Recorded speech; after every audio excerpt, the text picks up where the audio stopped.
Hello and welcome to Quick Tips 2. Today I'm going to show you how to use an app in a different language on Android 13 phones. This can be useful if you want a specific app to be in a language different from the language running on your phone. So to do this, go to Settings,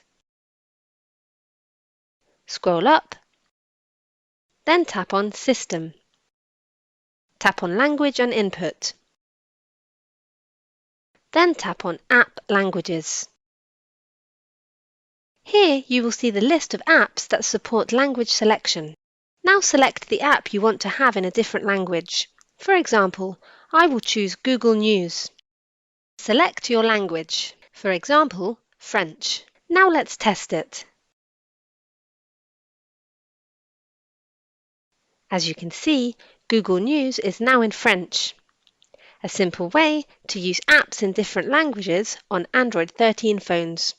With Quick Tips 2, knowledge has no limits.